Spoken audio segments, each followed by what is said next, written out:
Hi guys, I'm Kasha. Welcome to the channel and welcome as always to our coffee times. As you can tell by the title, I am here to show you a couple of movies that I've added to the collection.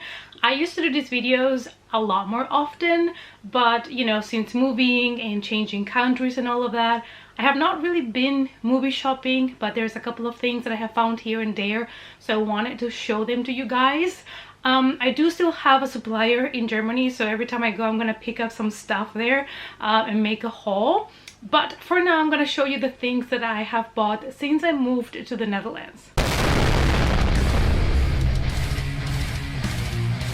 It's coffee time! We're going to start with the DVDs, then some Blu-rays and special editions, and I have a collection box for you at the end. Let's start with the DVDs, and I'm gonna do it in chronological order. I mean, the order that the movies were released. So in the Netherlands there is a day in April which is a holiday, a national holiday, and basically the streets become a huge flea market. So we did go to, you know, browse a little bit. And I did find a couple of DVDs that I wanted to grab. I'm being a lot more picky with the DVDs and the movies that I pick because I don't want my collection to become a little bit out of control. Like all of my collection problems that I have in life. So basically I just picked a couple of titles that I was interested in, even if it's just to watch them once, because you pay very little money for these DVDs in the flea market. And the first one that I got is an oldie, and that is The Terror from 1963. And this stars, as you can see, Boris Karloff and Jack Nicholson. And he plays a French officer that is in love with this girl that is also a shape-shifting demon. So yeah, this is a classic. I don't recall that I have seen this one, but I could be wrong. So my plan is to watch this with my partner since he's always talking about watching more classics. So here we go. I'll give this one a watch and let you guys know what I thought about it. And now we jump to the 80s. We are in 1987 and I have for you The Witches of Eastwick. This is a classic. I remember my parents watching it and I've never owned a copy. I haven't watched it in like forever, and I was like, you know what, I'll just pick it up so I can rewatch it because the cast is also immaculate. We have here Jack Nicholson, and then the witches are played by Susan Sarandon, Michelle Pfeiffer, and Cher, like iconic. And we follow these women that are a little bit unaware of the power that they actually hold, and they end up kind of summoning this guy, which is played by Jack Nicholson. That's all the recollection that I have of this movie. So another one that I have to rewatch. Now let's go to the 90s. We are in 1993 and we have a classic, and that is Leprechaun. And I remember I watched this movie some time ago and I actually thought it was really cheesy and kind of bad, but I also liked it. It's this kind of movie that you know it's not great, but you just love it, and it's a classic, and it started a franchise. There is many parts of the series, and this was also the first movie role, I believe, for Jennifer Aniston, which, what a weird role to end up later on Friends. But I believe this movie was supposed to be at the beginning kind of a more serious horror, but then the way that the main character played his role, he added a lot more comedy, like a lot more humor into it. So that is why we got this kind of humor horror movie. But I feel like it fits the part because when you see a leprechaun, I feel like you don't see it as something menacing. And the story is basically just about this leprechaun that is really pissed at his family because they stole his pot of gold, so he's seeking revenge now. So yeah, I mean, if you have not watched it, give it a go. Now we go to 1994, and I wanted to get this specific edition of the movie, and that is Interview with the Vampire. And this is the special edition. I kind of love this kind of really thin paper movie editions. I don't know why. I don't know if you guys have it over there in the US or anywhere else in the world, but I really like them because they are really like tiny and cute. And this movie is a movie that I've always really loved, and it's because I've loved Anne Rice's books. This is based on her book. The story follows two vampires. One is played by Brad Pitt, one is played by Tom Cruise. So basically Lestat is a vampire that decides to turn Louis into a vampire, and it kind of tells that story between them and how they also decided to turn a 10-year-old girl called Claudia into a vampire as well.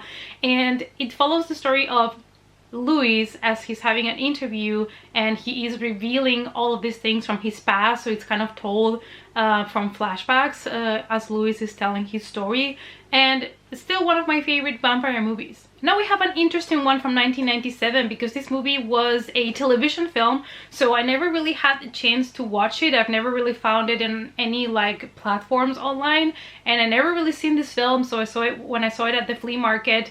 Being a classic from the 90s, I had to grab it, and that is Killing Mr. Griffin. It is based on a Lois Duncan book, and Lois Duncan used to write YA horror books. She's also the one responsible for, you know, the story that inspired I Know What You Did Last Summer.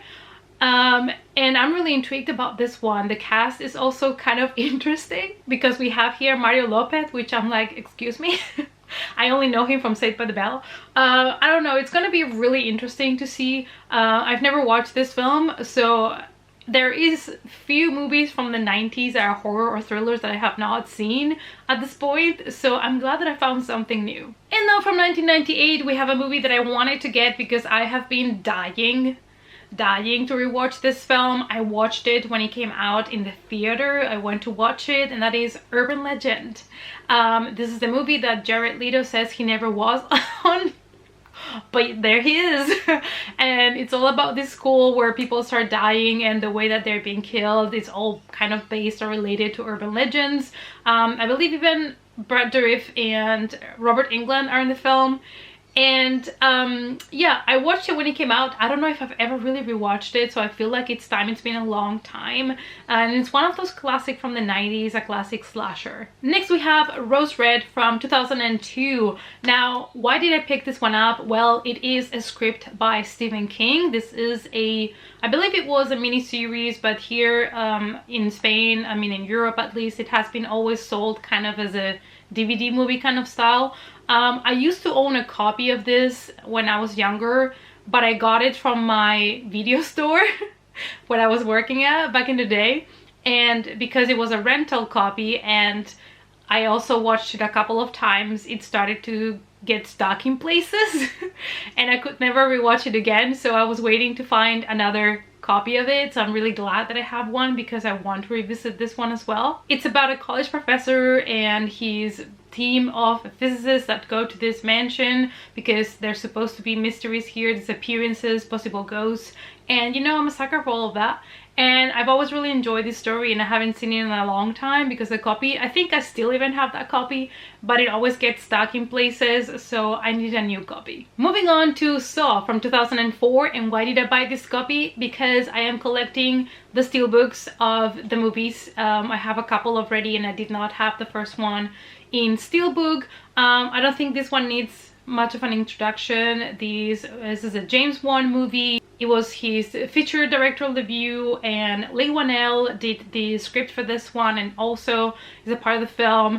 And it is about the jigsaw killer who likes to torture his victims and basically gives them puzzles or things to solve if they want to survive. And I have to say, this is one of the movies that has had the biggest impact on me because the twist in this film, I believe, and I think we can all agree, it was one of the biggest, best moments in horror movies. Like, I was absolutely shocked. Then I have Afterlife from 2009. And part of why I purchased this movie is because I absolutely love Christina Ricci and Justin Long.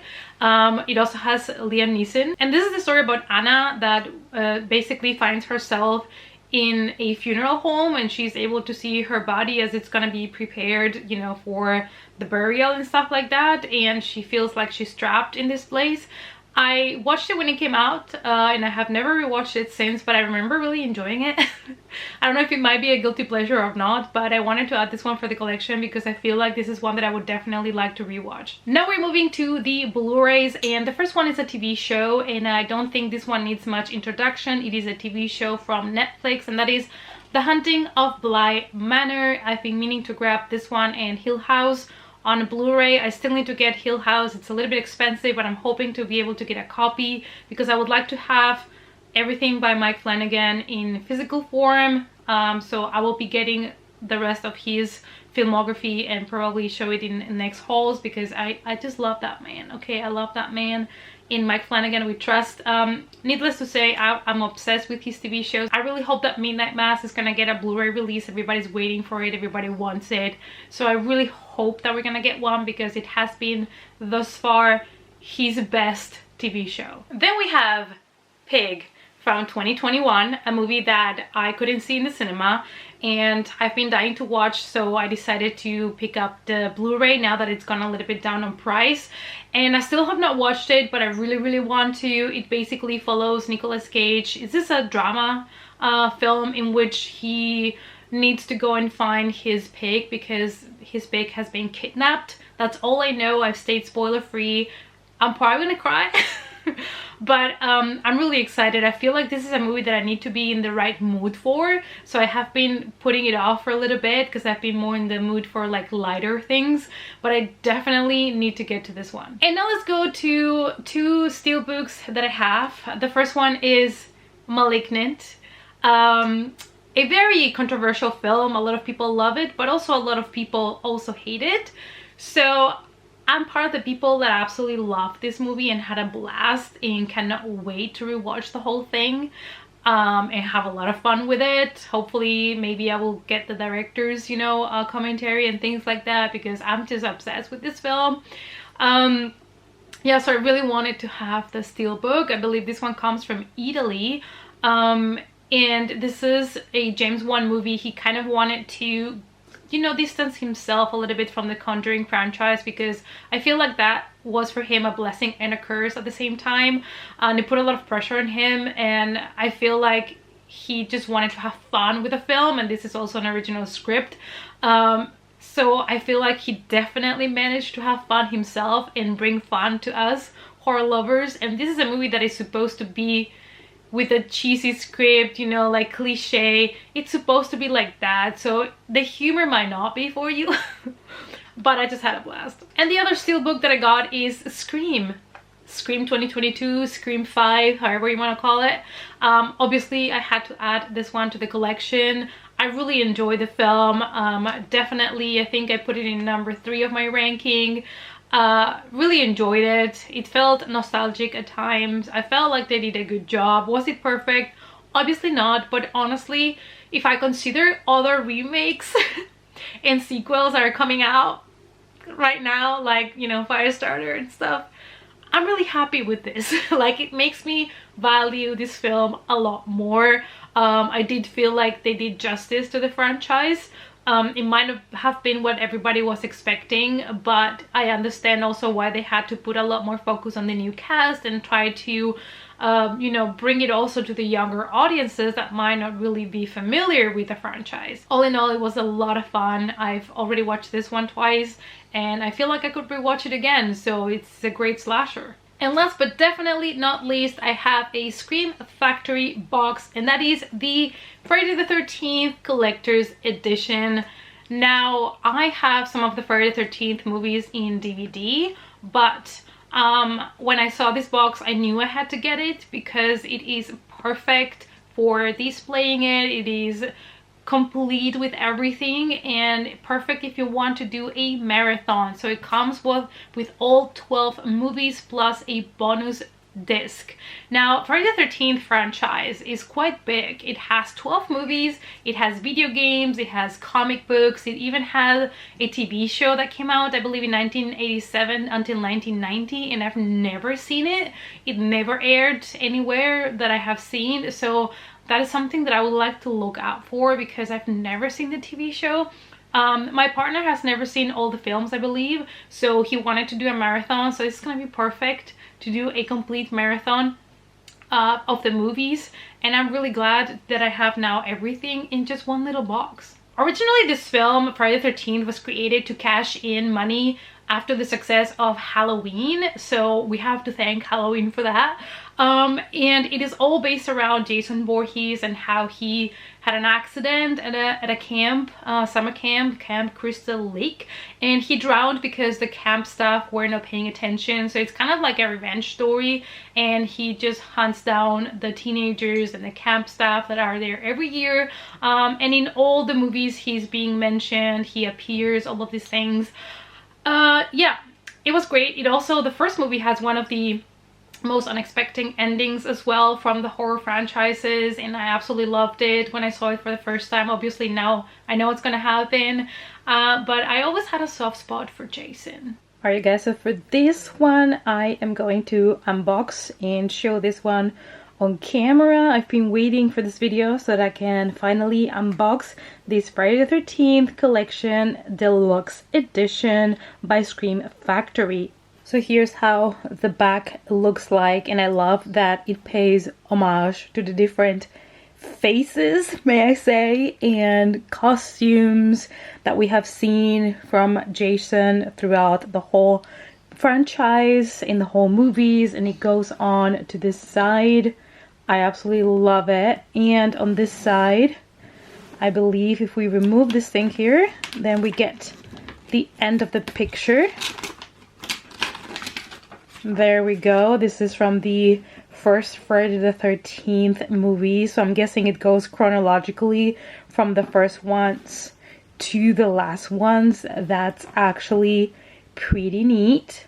And on the upper side we have the iconic Jason's mask, all bloody as we like it. This page that we removed basically just has all the special features that come in that extra Blu-ray, and as you can see, it is absolutely loaded with extra content that I'm gonna have such a blast checking out. And of course, on this front side we have all the different movies. We have the 12 movies from the franchise, we have a Blu-ray of just bonus material, and we have a little booklet. So let's take a look at each of them individually. So the first one is obviously Friday the 13th, the classic. Next we have Friday the 13th part 2. The body count continues. Absolutely love this picture. Moving on to Friday the 13th part 3, 3D. Another classic. I honestly don't know if I can choose just one because I have so much fun with them. Number 4, Friday the 13th final chapter. Cute. Moving on with part 5, Friday the 13th part 5, A New Beginning, which had one of the funniest side characters ever. Then we have obviously part 6, Friday the 13th, Jason Lives. He always does. And we have part 7, Friday the 13th, The New Blood. There we go, part 7. Number 8, we have Friday the 13th, Jason Takes Manhattan, which this is one of the cheesiest and funniest, and a lot of fun with the kills in this one. Part number 9, Jason Goes to Hell. Another crazy ride, let's be honest, but also a lot of fun. Number 10, we obviously have Jason X, another fun one of the franchise. Movie number 11, we have Freddy versus Jason. Love these two characters so much, so I was so glad to see them having a fight in this one. And the last one is obviously the remake, Friday the 13th. There we go. And then we have this, which is basically just bonus material, which is really cool, and I'm really excited to check out. There is so much bonus material that they have 2 different Blu-rays. And then we have this booklet, which is kind of like a floppy, small, tiny paperback. We have Jason's mask, and the back is fairly simple. And on the inside we find just information, behind the scenes pictures and comments about the movies, like what you would expect to see inside of a media book or things like that, but in this case it covers the whole franchise. And again, we go from the very beginnings of the franchise to the very last movie, which was the remake. And that's it, you guys. This is everything that was inside of the box. We have the 12 movies, the bonus discs, and we have the booklet, Plus, it is amazing that it comes in this beautiful, beautiful box so that I can display it on my shelves. Alright guys, so these were all the movies and TV shows that I have grabbed and added to the collection. Let me know down below what you thought. Let me know which of these things you've seen or which new releases would you recommend me to check out, because I still have a lot to catch up with when it comes to new horror releases. Let's talk about it in the comments down below, and I hope to see you guys as always in our next coffee time. Bye!